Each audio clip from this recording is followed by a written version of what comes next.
हम पढ़ चुके हैं जो पहला सल्तनत काल का वंश था वो था गुलाम वंश या मामलुक वंश। गुलाम वंश को खत्म करके खिलजी वंश आ गया जो कि दूसरा वंश है, खिलजी वंश।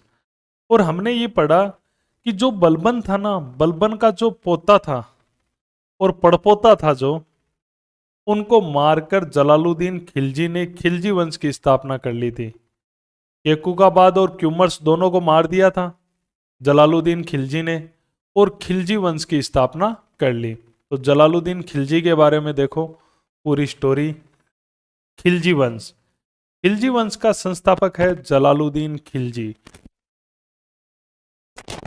जलालुद्दीन खिलजी जो आपके सामने दिखाई दे रहा है, इसने खिलजी वंश की स्थापना की थी। तो खिलजी वंश की स्थापना जलालुद्दीन खिलजी ने की। बलबन का जो वंश था उसको मिटा दिया, उसके पोते पड़पोते को मार दिया। खिलजी वंश का संस्थापक जलालुद्दीन खिलजी ने खिलजी वंश की स्थापना की, गद्दी पर बैठा 1290 ईस्वी में। तो 1290 में इसने खिलजी वंश की स्थापना की। इसका जो राज्याभिषेक हुआ, वेरी इंपॉर्टेंट क्वेश्चन है, राज्याभिषेक। इसका जो राज्याभिषेक हुआ था वो राज्याभिषेक हुआ था किल्लाखोरी में। किल्लाखोरी दिल्ली के अंदर ही है, तो किल्लाखोरी या किल्लाखोरी इसी ने बसाई थी। किल्लाखोरी के महल कह दो चाहिए, दिल्ली के अंदर। दिल्ली के अंदर किल्लाखोरी में, किल्लाखोरी के महलों में इसका राजतिलक हुआ था। इंपॉर्टेंट क्वेश्चन है, राज्याभिषेक हुआ था। इसने क्या किया, इसने एक विभाग की स्थापना की जलालुद्दीन खिलजी ने। उस विभाग का नाम था दीवाने वाकूफ। बहुत मोस्ट क्वेश्चन है,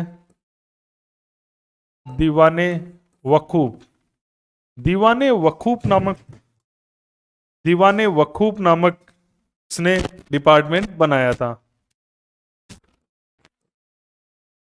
अच्छा क्वेश्चन है ये, मैं आपको प्रशासन में भी समझाऊंगा। जब सल्तनत काल का प्रशासन पढ़ेंगे तब सब रिपीट भी हो जाएगा कि किसने कौन सा पद चलाया था। दीवाने वकूफ विभाग चलाया था। ये दीवाने वकूफ विभाग क्या करता था, जो भी आय व्यय होता था वे संबंधी दस्तावेजों की देखभाल करना,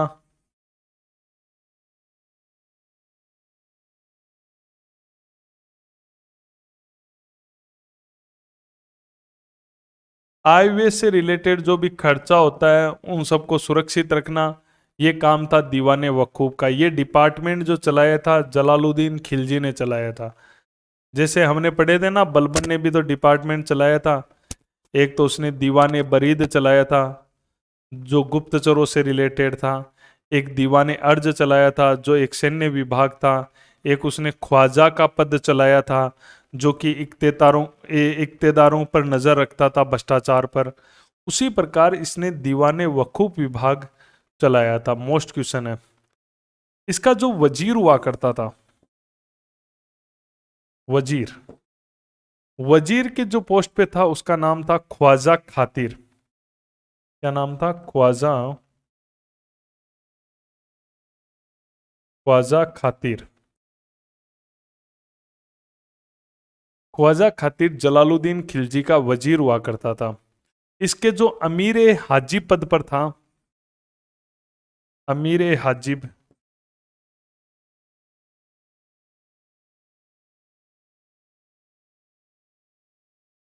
अमीर हाजिब पद पर था, उसका नाम था मलिक अहमद चाप।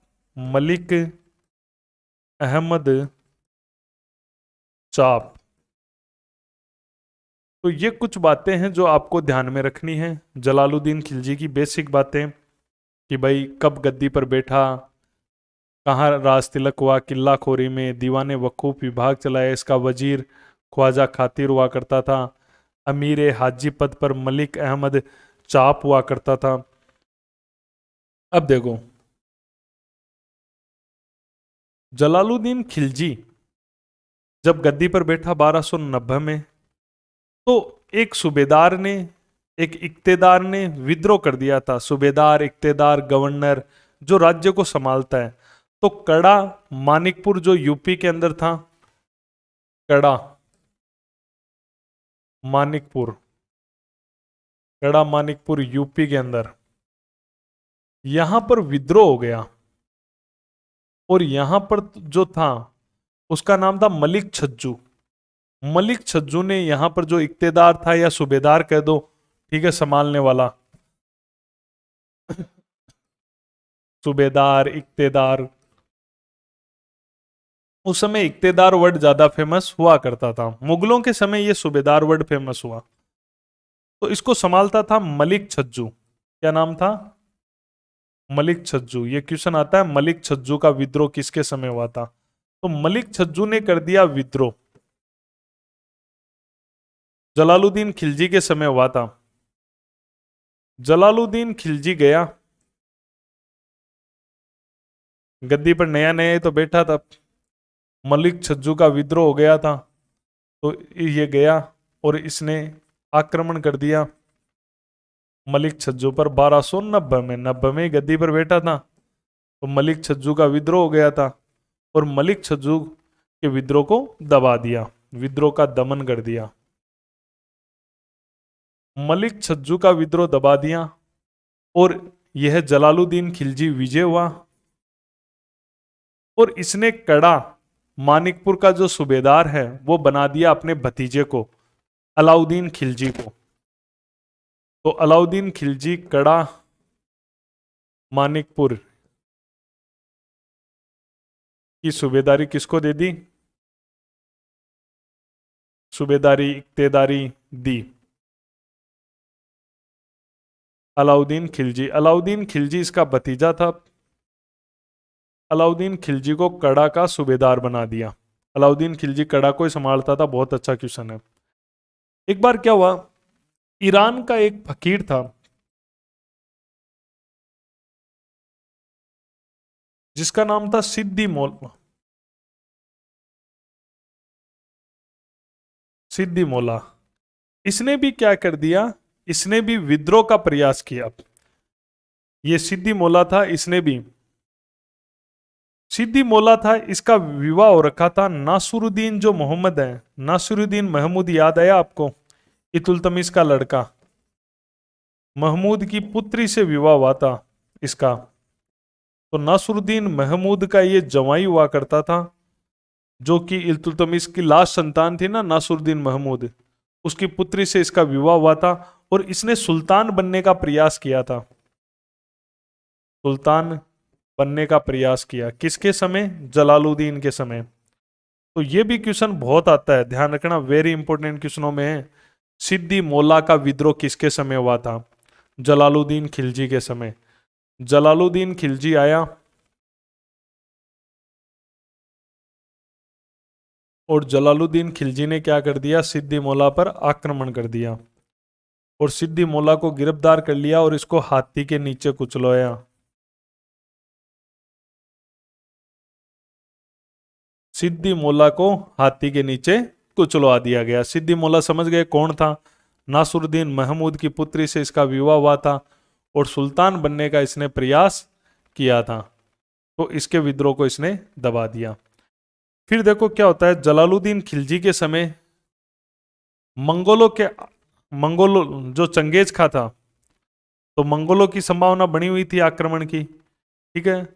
तो मंगोल जो चंगेज खा का एक वंशज था जिसका नाम था उलुग खां, ठीक है, उससे जलालुद्दीन ने क्या किया, अपनी बेटी का विवाह कर दिया। चंगेज खां का कोई वंशज था, ठीक है, चंगेज खां के बहुत बेटे थे, बेटों के बहुत सारे बेटे थे, उनके बहुत सारे बेटे थे, बहुत बड़ा वंश था।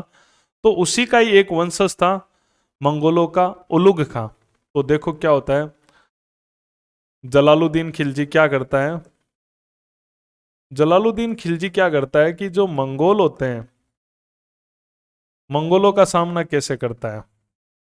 मंगोल, मंगोल जो चंगेज खां था, चंगेज खां, उस चंगेज खां का वंशज था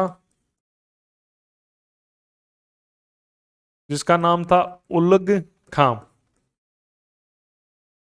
मंगोल चंगेज खां का वंशज था उलुग खां, और जलालुद्दीन जो खिलजी था,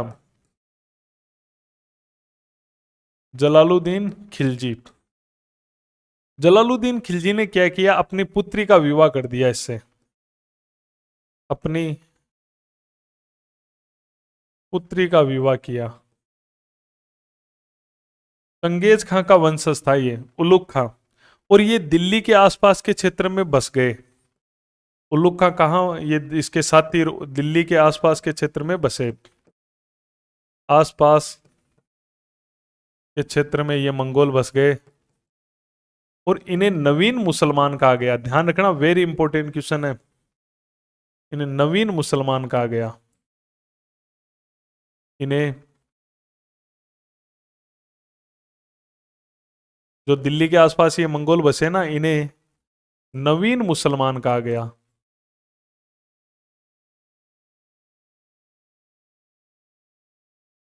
इनको चंगेज खां के जो वंशज हैं, जो दिल्ली के आसपास मंगोल बसे, इन्हें नवीन मुसलमान इसलिए कहते हैं क्योंकि मंगोलों ने अभी मुस्लिम धर्म ग्रहण किया था। चंगेज खान ने मुस्लिम धर्म ग्रहण नहीं किया था, ठीक है।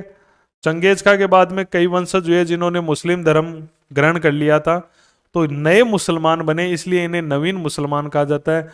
और दिल्ली के आसपास जो मंगोल बसे, क्वेश्चन आ सकता है नवीन मुसलमान कौन थे, दिल्ली के आसपास बसे हुए मंगोल नवीन मुसलमान कहलाए।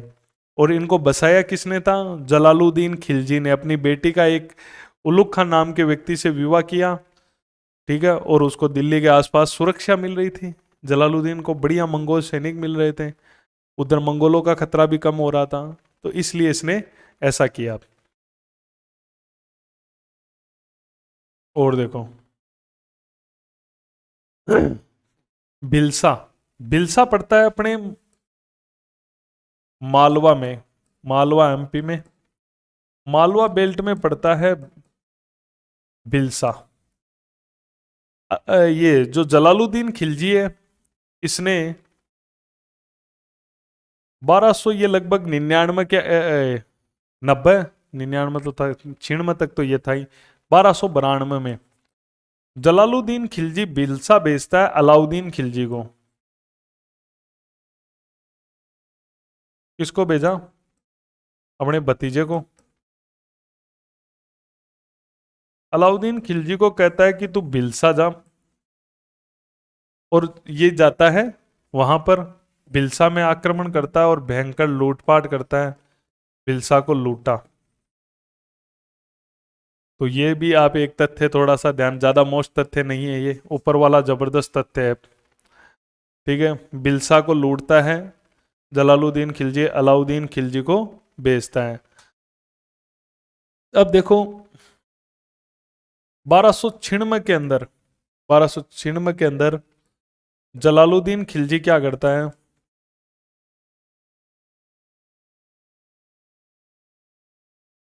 1296 के अंदर जलालुद्दीन खिलजी बेचता है अलाउद्दीन खिलजी को चंदेरी में, अलाउद्दीन को बेचता है। इसके ज्यादातर अभियानों को अलाउद्दीन खिलजी ही हैंडल करता है। कहां भेजा, चंदेरी, चंदेरी कहां पर है, एमपी में। 1296 में चंदेरी बेचता है, ठीक है। अलाउद्दीन खिलजी क्या, बड़ा चालाक था ये खुद गद्दी प्राप्त करना चाहता था, और ये चंदेरी तो गया नहीं और इलिचपुर महाराष्ट्र पहुंच गया। इलिचपुर कहां पर है, महाराष्ट्र पहुंचा, इलिचपुर महाराष्ट्र चला गया, और इसने एक अफवाह फैलाई वहां पर, एक अफवाह फैलवाई इसने। ये अफवाह क्या थी कि दिल्ली की अलाउद्दीन खिलजी ने दिल्ली की सत्ता से विद्रोह कर दिया है। ऐसा हुआ नहीं था, अभी अलाउद्दीन ने कोई विद्रोह नहीं किया था, उसने जानबूझकर ये अफवाह फैलाई थी कि दिल्ली का जो सुल्तान है, उसने, दिल्ली का सुल्तान कौन है, जलालुद्दीन खिलजी, उससे किसी एक सरदार ने, एक विद्रोही सरदार ने विद्रोह कर दिया है। अपने नाम से भी नहीं फैलाई थी, ठीक है, खुद जा रहा है ना दक्षिण की तरफ, महाराष्ट्र जा रहा है। देखो इसने क्या अफवाह फैलाई ये इसको चंदेरी जाना था एमपी, ये आगे चला गया महाराष्ट्र। और अफवाह फैलाई कि एक दिल्ली का एक विद्रोही सरदार है जो कि तेलंगाना राज्य की सेवा में जा रहा है।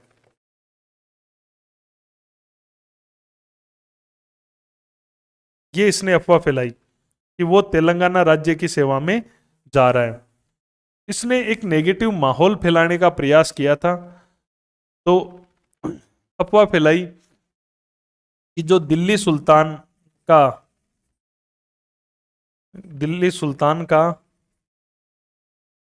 एक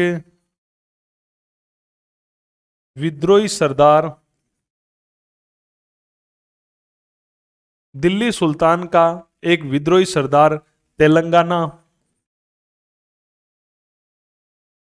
नौकरी के लिए जा रहा है, यानी उसके दरबार में वहां तेलंगाना को सपोर्ट करेगा, वहां के राजा को।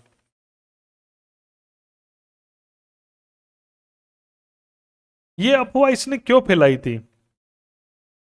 और देखो ये इसने ऐसा नहीं माहौल पूरा बनाया है, इलिचपुर महाराष्ट्र पहुंचा है।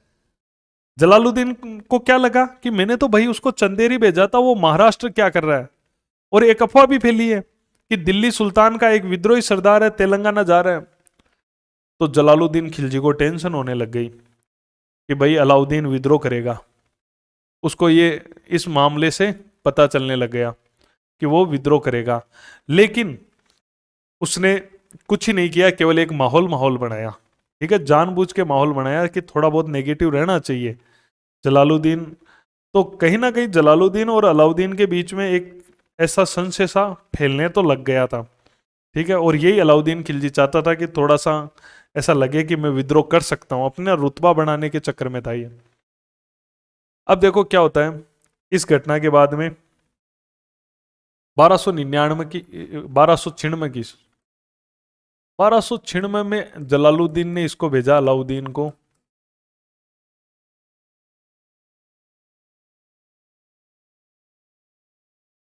तो इसका अफवाह फैलाने का एक कारण और था, ये चाहता था कि मुझे ना दक्षिण में अभियान में कोई नेतृत्व मिल जाए। ये भी इसका एक मामला था कि मुझे नेतृत्व देवे, ताकि थोड़ा सा रहे कि ये विद्रोह कर सकता है अगर इसको कुछ मिला नहीं। तो अलाउद्दीन इस आशा से भी था कि कहीं मेरा रुतबा कम नहीं हो, तो थोड़ा सा ऐसा विद्रोही भावनाएं भरी रहे थोड़ी सी। तो अलाउद्दीन खिलजी को इसने भेजा देवगिरी। देवगिरी है महाराष्ट्र में। बहुत अच्छे क्वेश्चन आते हैं देवगिरी महाराष्ट्र में। देवगिरी का राजा था रामचंद्र देव। देवगिरी की स्टोरी अच्छे ढंग से समझो, मोस्ट क्वेश्चन है। अलाउद्दीन खिलजी आता है और देवगिरी पर आक्रमण करता है। यहां पर रामचंद्र देव राज कर रहा था देवगिरी पर, इसको घेर लिया। रामचंद्र देव को घेर लिया। रामचंद्र देव ने आत्मसमर्पण कर दिया, आत्मसमर्पण किया, इसने हार मान ली। और अलाउद्दीन खिलजी ने देवगिरी को लूटा। अलाउद्दीन खिलजी ने देवगिरी को लूटा।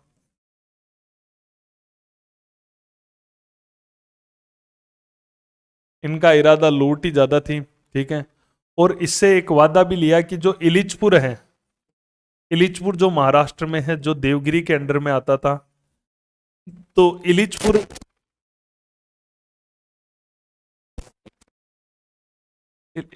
की जो भी आय होगी, इलिचपुर की वार्षिक जो आय होगी, वो आय, जो भूरा आय होगी, जो भी आय वो देगा इन फ्यूचर में। वो इलिचपुर की वार्षिक आय देने का वादा उसने कर दिया।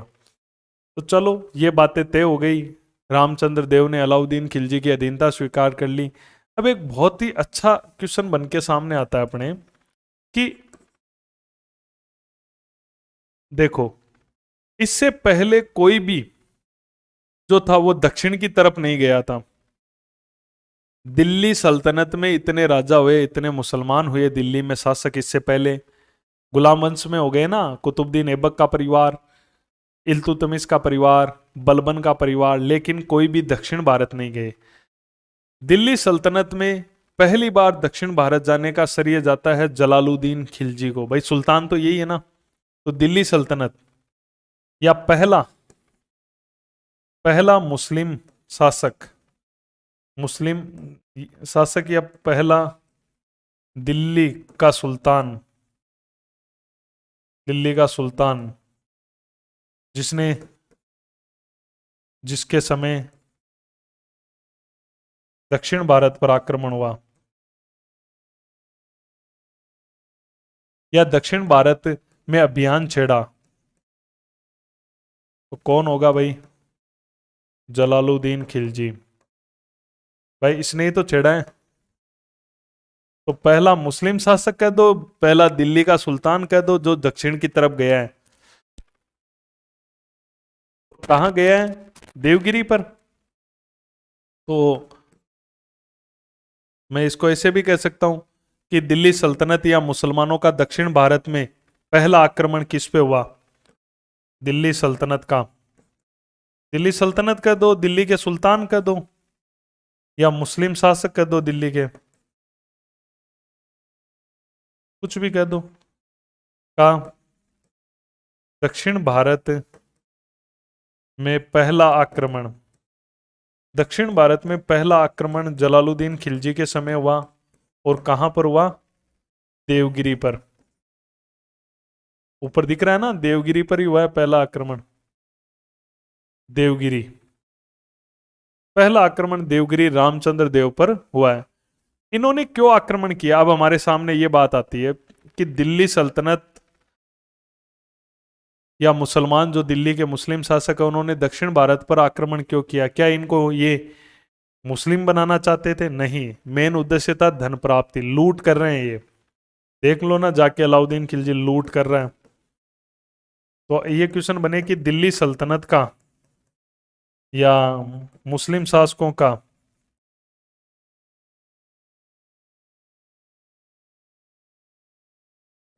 दक्षिण भारत में, दिल्ली सल्तनत मुस्लिम शासकों का दक्षिण भारत में, मुस्लिम शासकों का दक्षिण भारत में आक्रमण का कारण,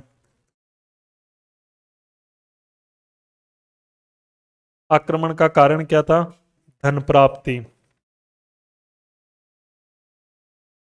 तो अलाउद्दीन खिलजी बड़ा चालाक था। अलाउद्दीन खिलजी ने क्या किया? अच्छी खासी लूटमाट करी देवगिरी में, और इससे पहले जस्ट 1296 में अफवाह फैलाई चुका था कि वो विद्रोह करने का एक ऐसा माहौल उसने बनवा ही दिया था। जलालुद्दीन खिलजी के टेंशन हो गई, तो जलालुद्दीन खिलजी इससे मिलने के लिए गया अलाउद्दीन खिलजी से। अलाउद्दीन खिलजी को कहां का सूबेदार बना रखा था? आपको ही पता है, कड़ा का। कड़ा मानिकपुर। कड़ा मानिकपुर में सूबेदार कौन था? अलाउद्दीन खिलजी। सूबेदार था अलाउद्दीन खिलजी। इसको ही बनाया था ना, शुरू से ही इसको ही दे रखा था ये तो, कि तू ही संभाल। सूबेदार, इक्तेदार। जलालुद्दीन खिलजी इससे मिलने के लिए गया वहां पर कड़ा में। 1296 की बात है, उसी समय ताजा ताजा वो अफवाहें फैली, ये जाके वहां से पंगा भी करके आता, देवगिरी को लूट वूट के भी आता है। जलालुद्दीन खिलजी इससे मिलने जाता है कि भाई तेरे नाराजगी किस बात की है भतीजे, बता तो सही। भतीजा भी था और दामाद भी था ये। जलालुद्दीन खिलजी की एक बेटी अलाउद्दीन खिलजी से शादी भी हो रखी थी। ये मिलने के लिए गया इससे कड़ा में।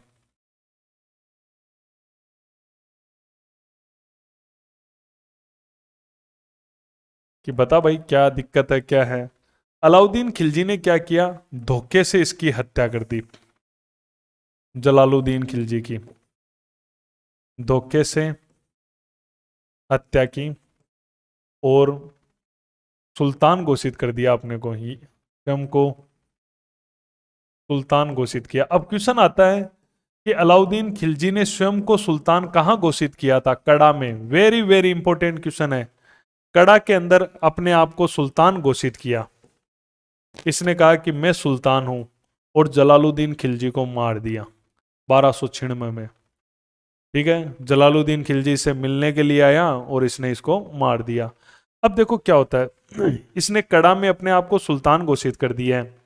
अब जलालुद्दीन जो खिलजी है उसके दो लड़के हैं, जलालुद्दीन खिलजी के, ये तो भतीजा है ना, लड़का थोड़ी है। जलालुद्दीन खिलजी के दो लड़के थे। एक लड़के का नाम तो था अकरली खां, अकरली खां, और एक लड़के का नाम था कद्र खां। अकरली खां और कद्र खां उसके लड़के थे। ये इस समय मुल्तान में था। ये तो कहां पर था, मुल्तान में था इस समय। जब जलालुद्दीन खिलजी की हत्या हुई तो उसका बड़ा बेटा अकरली खां तो मुल्तान में था। ये कद्र खां ये दिल्ली के अंदर था। इसकी मां बड़ी तेज थी, मलिका ए जहान। इसकी मां का क्या नाम था, मलिका ए जहान। मलिका ए जहान इसकी मां बड़ी तेज थी। अलाउद्दीन खिलजी ने वहां अपने आप को जैसे ही सुल्तान घोषित किया, इसने अपने पुत्र को, सुल्तान कद्र खां को, पुत्र को सुल्तान घोषित कर दिया दिल्ली में। अपने बेटे को सुल्तान घोषित कर दिया और अपने बेटे का नाम रखा, सुल्तान बनाकर नाम रखा रुकनुद्दीन इब्राहिम, नाम रखा पुत्र का। तो ये कद्र खां जो गद्दी पर बैठा तो ये रुकनुद्दीन इब्राहिम के नाम से बैठा, रुकनुद्दीन इब्राहिम। तो कद्र खां का नाम है रुकनुद्दीन इब्राहिम। तो रुकनुद्दीन इब्राहिम गद्दी पर बैठ गया दिल्ली की। उधर वो अलाउद्दीन खिलजी कहां पर बैठा हुआ है, अलाउद्दीन खिलजी बैठा हुआ है कड़ा के अंदर। एक बार थोड़ा सा देख लो, फिर अपन रिवीजन तो देखेंगे पूरा। अब गद्दी पर बैठ गया है रुकनुद्दीन इब्राहिम। तो थोड़ा अब इसको ले लेते हैं, रुकनुद्दीन इब्राहिम। रुकनुद्दीन इब्राहिम गद्दी पर बैठ गया है। अलाउद्दीन का लड़का, ये जलालुद्दीन का लड़का रुकनुद्दीन इब्राहिम।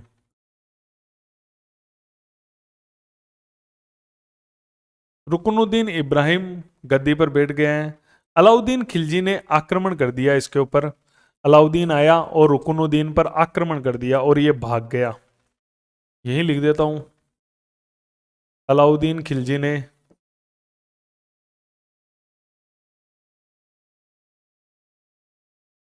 आक्रमण किया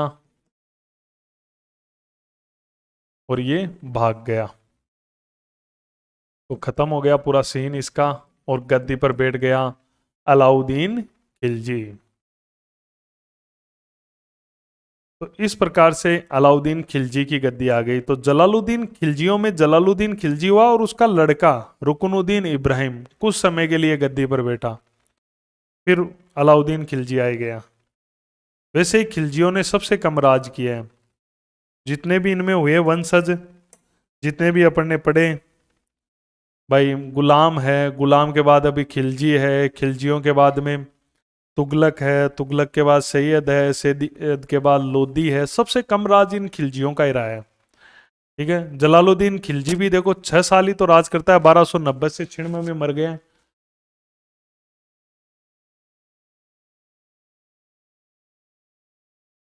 और इसके बेटे को राज थोड़ा ही करने देता है रुकनुद्दीन इब्राहिम को अलाउद्दीन खिलजी। वो अपने आप को कड़ा में बादशाह घोषित कर देता है, फिर आके यहाँ पे आ जाता है। ये लोग सल्तनत काल वाले सुल्तान लगाते हैं अपने नाम के आगे। अब एक बार अच्छी तरह से समझना होगा अब आपको।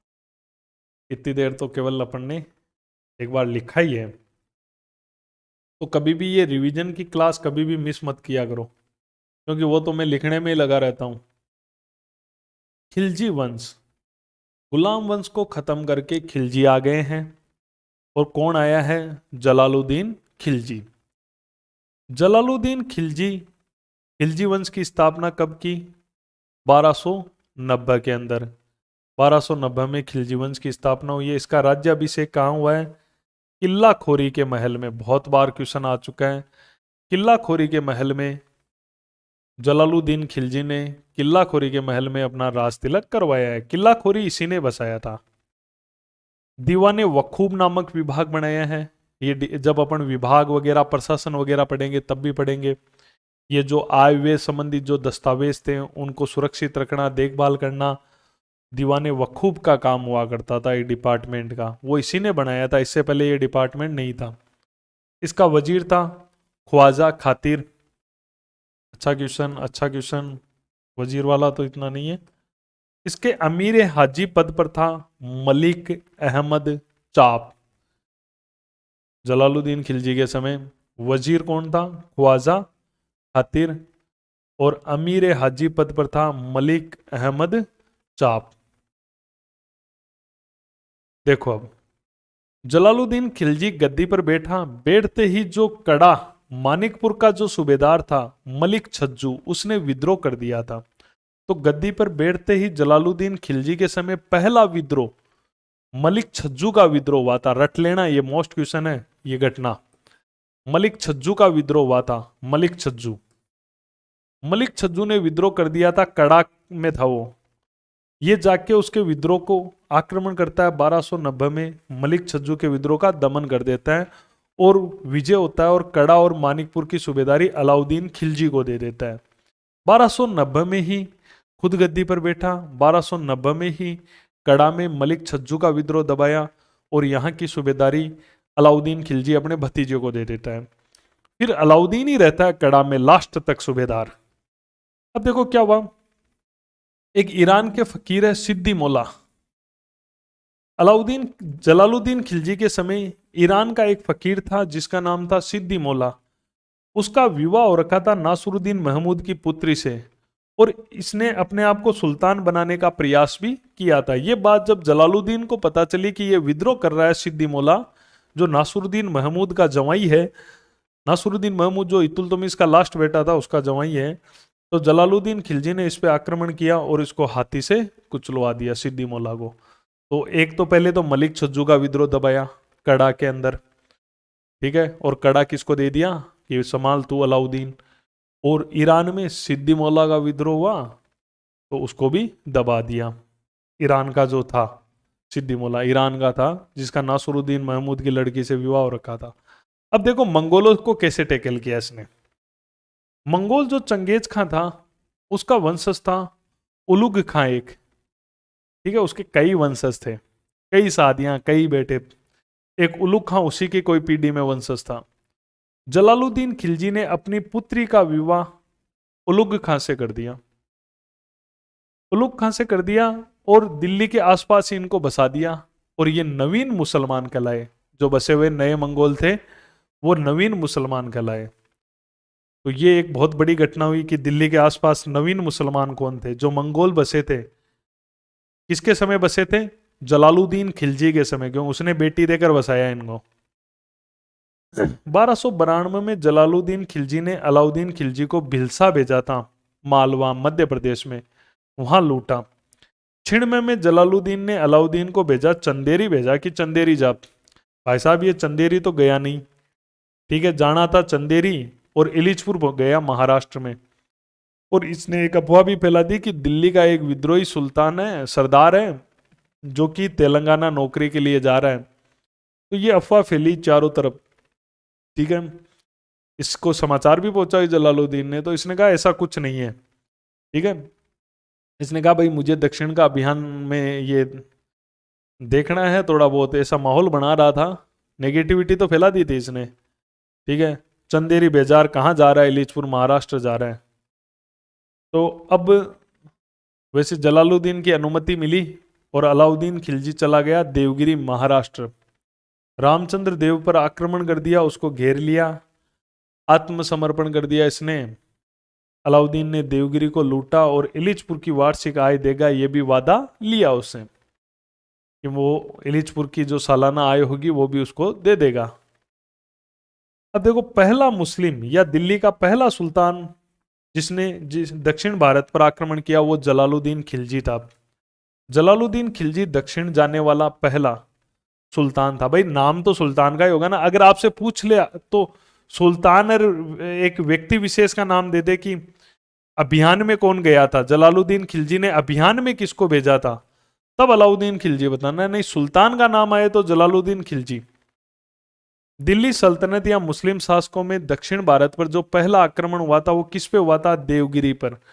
और दिल्ली सल्तनत या मुस्लिम शासकों का दक्षिण भारत में आक्रमण का कारण क्या था? लूटपाट, धन प्राप्ति, पैसे के चक्कर में दक्षिण भारत गए थे ये। तो दक्षिण भारत जाने का कारण इनका पैसा लेना ही था। तो पहली बार दक्षिण भारत में किसी पर आक्रमण हुआ तो वो देवगिरी पर हुआ है, महाराष्ट्र में।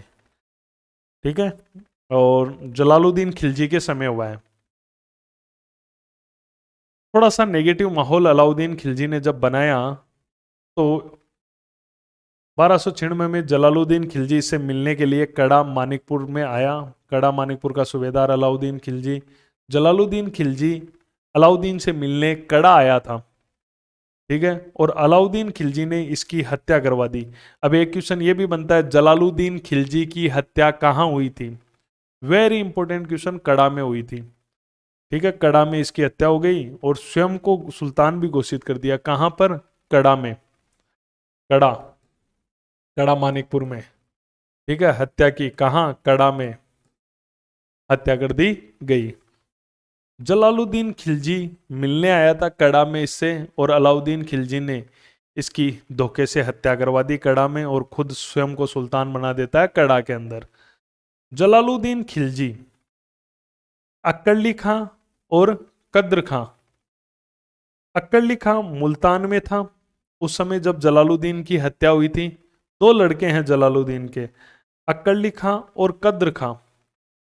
अक्कली खां इस समय मुल्तान में था, और कद्र खां जिसकी मां है मलिका ए जहान, कद्र खां की मां थी, उसने अपने बेटे को दिल्ली में सुल्तान घोषित कर दिया। इधर कड़ा में अलाउद्दीन सुल्तान घोषित कर देता है अपने आप को, और इस कद्र खां की मां जो जलालुद्दीन खिलजी का छोटा लड़का है कद्र खां, उसकी मां मलिक ए जहान, जो जलालुद्दीन की तो बेगम हो गई है, अपने पुत्र को सुल्तान घोषित कर दिया और नाम रखा रुकनुद्दीन इब्राहिम। तो रुकनुद्दीन इब्राहिम गद्दी पर बैठ गया। रुकनुद्दीन इब्राहिम, रुकनुद्दीन इब्राहिम गद्दी पर बैठ गया। अलाउद्दीन खिलजी ने आक्रमण किया और रुकनुद्दीन इब्राहिम भाग गया, और अलाउद्दीन खिलजी गद्दी प्राप्त कर लेता है 1296 के अंदर, और अलाउद्दीन खिलजी गद्दी